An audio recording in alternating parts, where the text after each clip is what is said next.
Jake Jordan, reels. The reel has always been just a place to store the line. When you're finished fishing, you would strip your fish in, let them go, and cast some more. Today, in saltwater fly fishing particularly, reels play a very important part in the connection between the angler and the fish. Number one, in bone fishing, which is what this school is designed to teach about, there's a couple of factors that become very important in fly reels.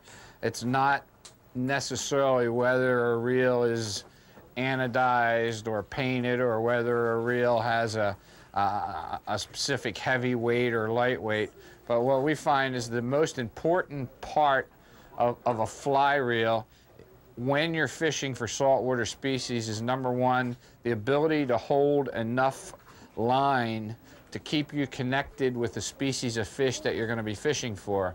When we're fly fishing for bonefish, depending on the size of the fish and the conditions in which you're fishing, it's not uncommon to hook a bonefish of, say, 8 or 10 pounds, and that fish, when you set the hook, will take the 100 foot of fly line immediately. It's gone like this, and then it's quite possible for the fish to take another 100 yards or even 125 yards of distance between you and he before he slows down and you have the opportunity to move him closer to you.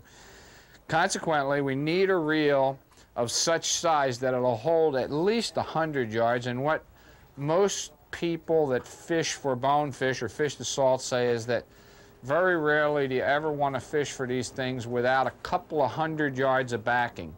What I want you to do is just understand that you need to hold enough backing to keep you connected to the fish.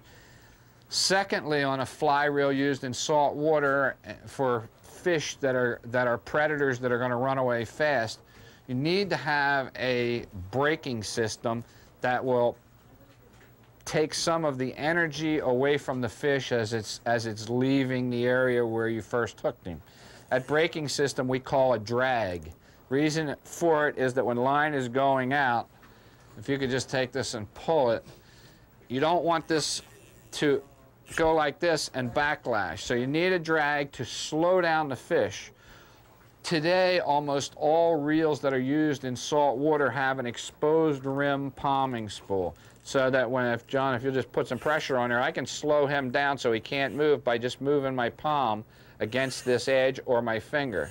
The other thing is, on most of these reels, is that we have an adjustable drag. The drag is nothing more than a brake.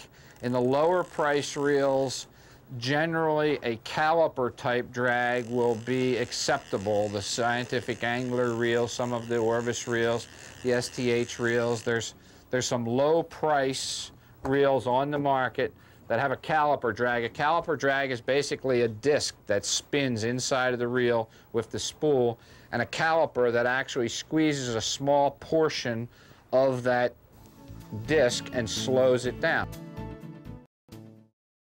Jamie Dickinson, lines and leaders. You walk into a store, you're faced with a wall of fly line, and it says weight forward, rocket taper, saltwater taper, bonefish taper, tarpon taper, walleye taper, carp taper. I mean, there's all this crazy stuff. Basically, the line that we're using here in saltwater is weight forward, which means we're all talking about weight. What is this weight? 8 weight, 7 weight, 6 weight. What does that mean? We all know it is the 2 weight weighs less than 3 weight, weighs